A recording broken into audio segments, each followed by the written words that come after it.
पती आणि पत्नीचे कौटुंबिक वाद आणि त्या अनुषंगाने न्यायालयामध्ये दाखल होणाऱ्या केसेस या नवीन नाहीत. छोट्या छोट्या वादाचं लगेच पर्यावसन जे आहे ते 498 या कलमाची फिर्याद दाखल करण्यामध्ये होतं. जुन्या भारतीय दंडसंहितेचं कलम 498 जे महिलांना शारीरिक किंवा मानसिक त्रास दिला आणि इल्लिगल डिमांड केली, बेकायदेशीर पैशाची वस्तूंची मागणी केली तर त्यासाठी दंडित करण्याच्या संदर्भामध्ये आहे. परंतु प्रत्येक भांडण हे 498 असतं का? आणि 498च्या अनुषंगानं जर एखादी फिर्याद 498 अनुषंगानं जर एखादी फिर्याद दाखल झाली तर ती फिर्याद रद्द होते का? ती फिर्याद कुठं रद्द करावी लागते आणि कोणत्या प्रकारच्या फिर्यादी या रद्द होतात? या अनुषंगानं माननीय सर्वोच्च न्यायालयाचा एक नुकताच महत्त्वपूर्ण असा न्यायनिर्णय आलेला आहे, जो 498 या केसेसच्या संदर्भामधला एक लँडमार्क असा निकाल आहे. या निकालाची तारीख आहे 19 डिसेंबर 2025. ज्युनियर वकील मित्रांसाठी मी केसच्या निकालाची तारीख आणि केसचं नाव हे रिपीट करतोय. 19 डिसेंबर 2025 रोजीचा हा महत्त्वपूर्ण निकाल आहे माननीय सर्वोच्च न्यायालयाचा, आणि जो दिलेला आहे माननीय सर्वोच्च न्यायालयाने बलदेव स्वागत कुमार विरुद्ध तेलंगणा राज्य. बलदेव स्वागत कुमार विरुद्ध तेलंगणा राज्य. आणि आपण जर हा निकाल पाहिला, बलदेव स्वागत कुमार विरुद्ध तेलंगणा राज्य, आणि या महत्त्वपूर्ण निकालामध्ये माननीय सर्वोच्च न्यायालयाने खूप महत्त्वाची अशी टिप्पणी केलेली आहे आणि FIR सुद्धा रद्द केलेला आहे. तर आपण या केसबद्दल चर्चा करत असताना यातला महत्त्वाचा जो गाभा आहे तो काय आहे हे पाहणार आहोत. नमस्कार, मी आपला वकील मित्र ॲडव्होकेट कैलास नाईक. कायद्याचं म्हणजेच तुमच्या फायद्याचं बोलूया, तुमच्या हक्काच्या कोर्ट कचेरी या यूट्यूब चॅनलवर. मित्रांनो, कायदा हे शस्त्र नाही तर ते न्याय मिळण्याची ढाल आहे असं म्हटलेलं आहे. ही केस जी आहे ही केस आहे 2 सॉफ्टवेअर इंजिनियर यांच्या वादाची. पती आणि पत्नी दोघंही सॉफ्टवेअर इंजिनियर होते. त्यांचं लग्न झालं आणि दोघंही अमेरिकेमध्ये राहायला गेले. लग्न जे आहे ते 2016मध्ये झालेलं होतं. 2019ला त्यांच्या लग्नसंबंधापासून एक मुलगासुद्धा जन्मला. त्यानंतर अमेरिकेमध्ये कौटुंबिक वाद झाले आणि कौटुंबिक वाद झाल्यानंतर पत्नी ही तिच्या माहेरी हैदराबादला राहण्यासाठी आली. लग्न 2016 साली, मुलगा 2019ला, आणि वादसुद्धा 2019 सालीच झाले. या जे वर्ष आहे ते खूप महत्त्वाचं आहे, कारण या वर्षाचा उल्लेख आणि आरोपांची जी मालिका होती त्या अनुषंगाचे जे पुरावे होते आणि त्यावर माननीय सर्वोच्च न्यायालयानं जो निकाल दिलेला आहे ते या केसमध्ये आहे. म्हणून मी वर्ष जे आहे ते रिपीट करतोय की 2016ला लग्न झालेलं होतं, 2019ला मुलगा झालेला होता आणि 19ला अमेरिकेमध्ये भांडण झाल्यानंतर पत्नी हैदराबादला माहेरी राहण्यासाठी आली. 2019 पासून ते 2022पर्यंत दोघेही विभक्त होते. दोघांनीही एकमेकांच्या विरुद्ध कुठेही कसल्याही प्रकारचं लीगल प्रोसिडिंग सुरू केलेलं नव्हतं. म्हणजे ना कुठली नोटीस दिली किंवा ना कुठली केस दाखल केली एकमेकांनी एकमेकांच्या विरुद्ध.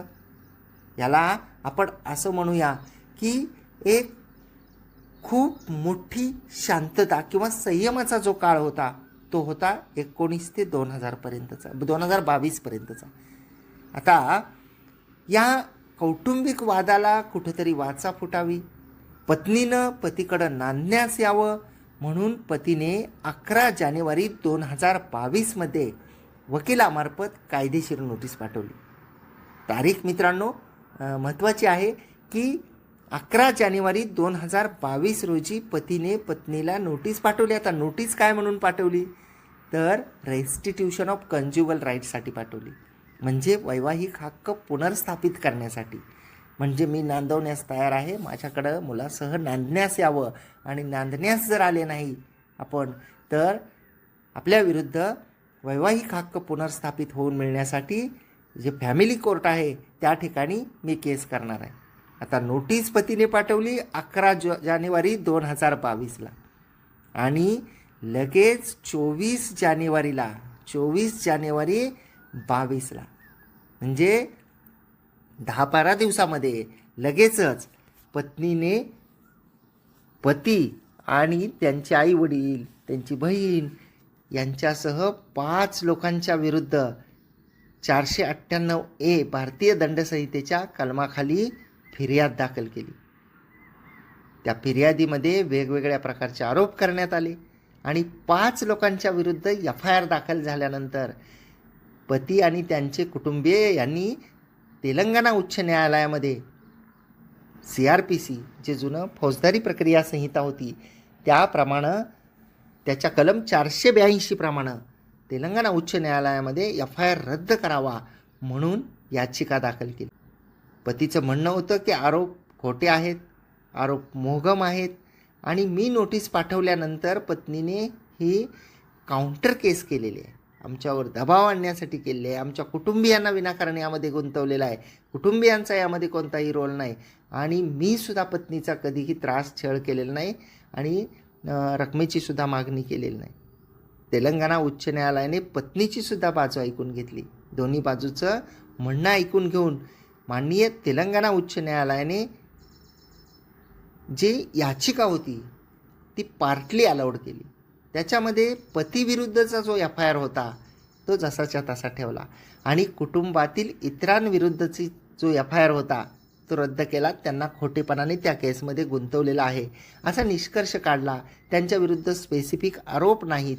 या मुद्द्यावर माननीय तेलंगणा उच्च न्यायालयाने इतरांच्या विरुद्धचा FIR रद्द केला, परंतु पतीला असे आदेश केले की त्यांनी ट्रायल कोर्टामध्ये जाऊन केस चालवावी, फिर्याद रद्द करता येणार नाही. आता पतीला हा निकाल मान्य नव्हता. पतीला निकाल मान्य नसल्यामुळे पतीने माननीय सर्वोच्च न्यायालयामध्ये धाव घेतली. माननीय सर्वोच्च न्यायालयामध्ये याचिका दाखल करत असताना पतीने त्यामध्ये असे नमूद केले की मी माझ्याविरुद्ध आणि कुटुंबाविरुद्ध कुणाविरुद्धच फिर्यादीमध्ये स्पेसिफिक आरोप नाहीत. म्हणजे घटनेची तारीख, घटनेची वेळ कुठेही नमूद नाही. केलेले आरोप मोहगम आहेत. पतीचे जे आहे ह्या आरोपाला काउंटर रिप्लाय देताना पत्नीचे फिर्यादीमध्ये आणि आर्ग्युमेंटमध्ये असे आरोप होते की पत्नी जी आहे ती लग्नाच्या आधी सॉफ्टवेअर कन्सल्टंट होती. लग्न झाल्यावर पतीने तिला नोकरी सोडायला लावली. पती लहान मोठ्या खर्चाचा हिशोब मागत होता आणि फक्त हिशोबच मागत नव्हता तर तो एक्सेल शीट मेंटेन करायला सांगत होता. म्हणजे किती पैसे दिले, किती पैसे खर्चले याचं एक स्वतंत्र एक्सेल शीट पत्नीनं मेंटेन करायचं आहे, त्याचा हिशोब ठेवायचा आहे. आणि आई वडील भावाला स्वतःच्या लाखो रुपये व्यवसायाला पाठवत होते, परंतु पत्नीला रुपयाला तरसवत होता असं पत्नीचं म्हणणं होतं. पुढचा आरोप पत्नीचा असा होता की ती जेव्हा गरोदर होती तेव्हा त्या गरोदरपणामध्ये पतीने देखभाल केली नाही आणि मूल जन्मल्यावर पत्नीचं वजन वाढलं म्हणून पती टोमणे मारत होता. आणि एक आणखी मोठा आरोप होता जो प्रत्येक 498A फिर्यादीमध्ये असतो, ज्याला कॉमन ॲलिगेशन असं आपण म्हणूया की पती आणि कुटुंबीय हे त्या पत्नीला 1 करोड रुपये हुंडा मागत होते. माहेरवरून 1 करोड रुपये घेऊन ये म्हणून शारीरिक आणि मानसिक त्रास करत होते. आता या केसमध्ये या सर्व आरोपांना मानसिक छळ म्हणायचा का, हा मुद्दा माननीय सर्वोच्च न्यायालयापुढे होता.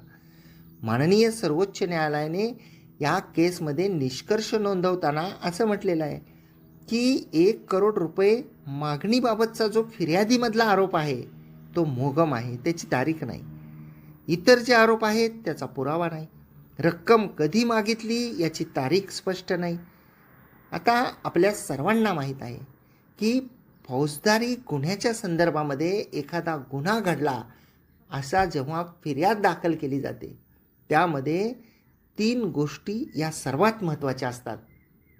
ती म्हणजे त्या 3 गोष्टी महत्त्वाच्या कोणत्या, तर घटनेचे ठिकाण, घटनेची वेळ आणि घटनेबाबतचे आरोप हे स्पष्ट असले पाहिजेत.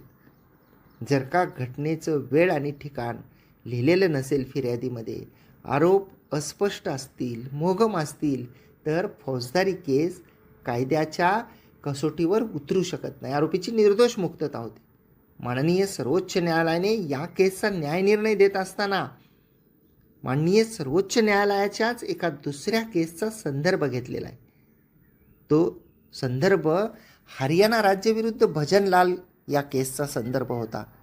हरियाणा राज्य विरुद्ध भजनलाल या केसचा संदर्भ होता आणि ती केस जी आहे ही केस संपूर्ण फौजदारी जे गुन्हे आहेत 498A संदर्भातील, तर त्याच्यामधील एक लँडमार्क अशी केस मानली जाते. 1992 सालची ही केस आहे आणि 1992 नंतर बऱ्याचशा केसेसमध्ये, बऱ्याचशा माननीय सर्वोच्च न्यायालयाच्या निकालपत्रामध्ये या केसचा आवर्जून उल्लेख केलेला आहे. हरियाणा राज्य विरुद्ध भजनलाल 1992 सुप्रीम कोर्ट.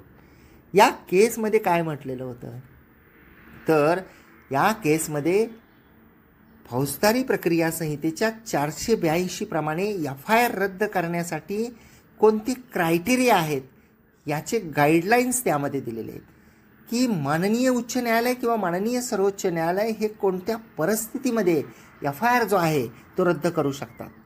आता त्याच्यामध्ये पॅरेग्राफ नंबर 102 आणि 102 मध्ये 7 गोष्टी दिलेल्या आहेत की ज्या 7 गोष्टींच्या आधारावर फिर्याद रद्द केली जाऊ शकते, फौजदारी प्रक्रिया थांबवली जाऊ शकते.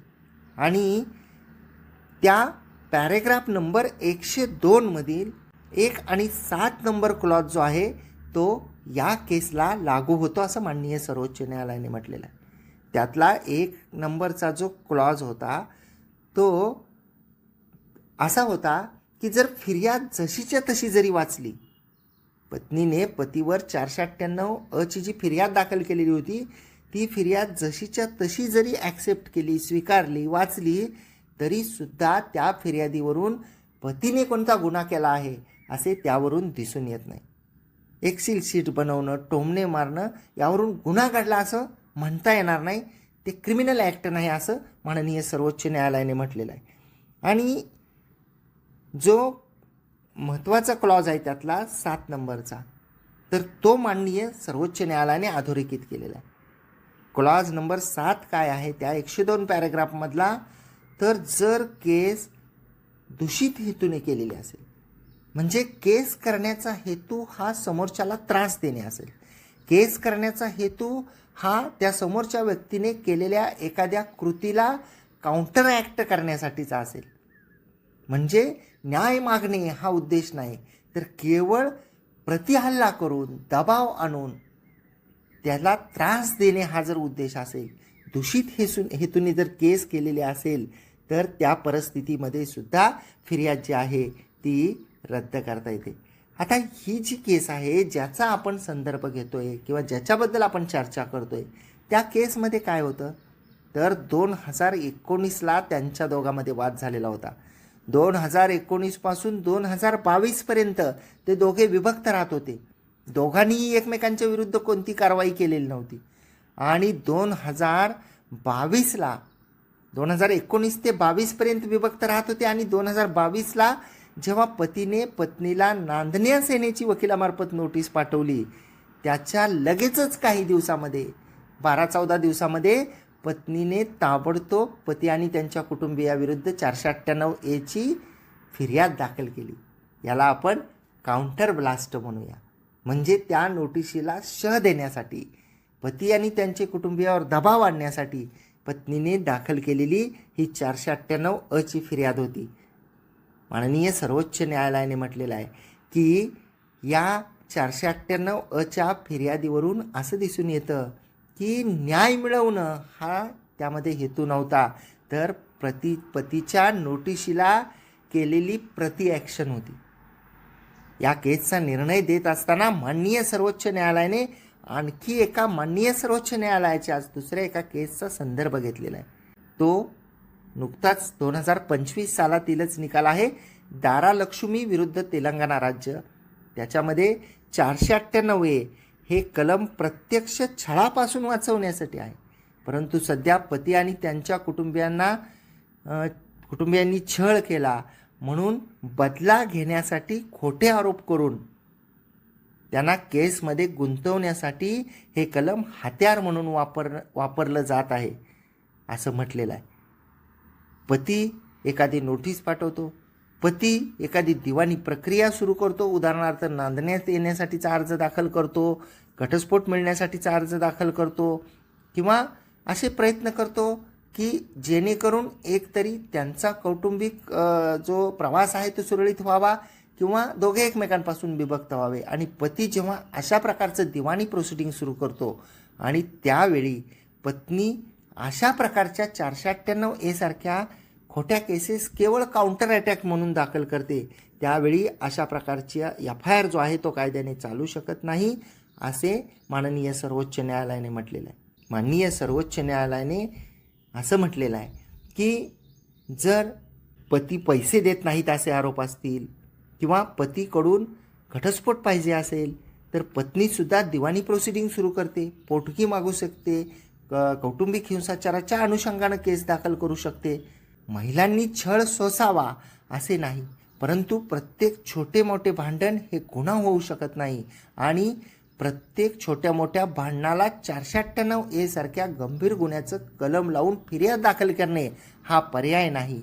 आणि त्यातल्या त्यात मोघम आरोपावरून एखाद्याला फौजदारी प्रक्रियेमध्ये गुंतवून वर्षानुवर्ष त्रास देता येणार नाही असं म्हटलेलं आहे. या 2 पूर्वीच्या माननीय सर्वोच्च न्यायालयाचा निकालाचा संदर्भ घेऊन माननीय सर्वोच्च न्यायालयानं या केसमधल्या सॉफ्टवेअर इंजिनियरला सुद्धा ज्यांनी ही याचिका दाखल केलेली होती, तेलंगणा उच्च न्यायालयाने कुटुंबियाच्या विरुद्ध दाखल केलेला FIR रद्द केलेला होता, परंतु या सॉफ्टवेअर इंजिनियरच्या विरुद्धचा FIR जसाच्या तसा ठेवला होता. त्याला जे चॅलेंज केलेलं होतं माननीय सर्वोच्च न्यायालयामध्ये तो FIR सुद्धा माननीय सर्वोच्च न्यायालयाने रद्द केलेला आहे. आणि किरकोळ भांडण आणि गंभीर गुन्हे यामधला फरक माननीय सर्वोच्च न्यायालयाने या केसमध्ये दाखवून दिलेला आहे. माननीय सर्वोच्च न्यायालयाने स्पष्टपणे म्हटलेलं आहे की गुन्हा घडला असे म्हणणे असेल तर त्यासाठी ठोस पुरावा पाहिजे. निर्दोष लोकांसाठी जे आहे ते निर्दोष लोकांना खोट्या केसेसमध्ये गुंतवण्यासाठी 498A उपयोग करता येणार नाही. आणि हा न्याय जो आहे, हा न्यायनिर्णय जो आहे तो ज्या खोट्या केसेस दाखल होतात 498Aच्या पती आणि त्यांच्या कुटुंबियावर, तर त्यांना संरक्षण देणार आहे. त्यासोबतच 498A कलम जे आहे ते लागू होण्यासाठी नेमक्या कोणकोणत्या गोष्टी असणं आवश्यक आहे याबद्दल मार्गदर्शन करणारा सुद्धा आहे. अपेक्षा करतो की ही माहिती आपल्याला आवडली असेल आणि समजली सुद्धा असेल. जर ही आपल्याला माहिती आवडली असल्यास या माहितीला एक लाईक करा, व्हिडिओला शेअर करा. कोर्ट कचेरीच्या यूट्यूब चॅनलवर आपण व्हिडिओ पाहत असाल, अद्याप आपण सबस्क्राईब केलेलं नसेल तर सबस्क्राईब करा. बाजूचं बेल आयकॉनचं बटन दाबा म्हणजे व्हिडिओचे नोटिफिकेशन आपल्यापर्यंत येतील. आणि आपण जर हा व्हिडिओ फेसबुक आणि इंस्टाग्रामच्या आमच्या प्रोफाईल्स आणि पेजेसवर पाहत असाल, अद्याप जर का आपण त्या ठिकाणी फॉलो केलेलं नसेल तर फॉलो जरूर करा. त्या ठिकाणी सुद्धा या व्हिडिओला लाईक आणि शेअर करा म्हणजे ही माहिती जास्तीत जास्त लोकांपर्यंत पोहोचेल. जे निर्दोष लोक आहेत ज्यांच्यावर खोट्या केसेस होतात तर त्यांच्या विरुद्धचा FIR रद्द होण्यासाठी या न्यायनिर्णयाची मदत होईल. धन्यवाद.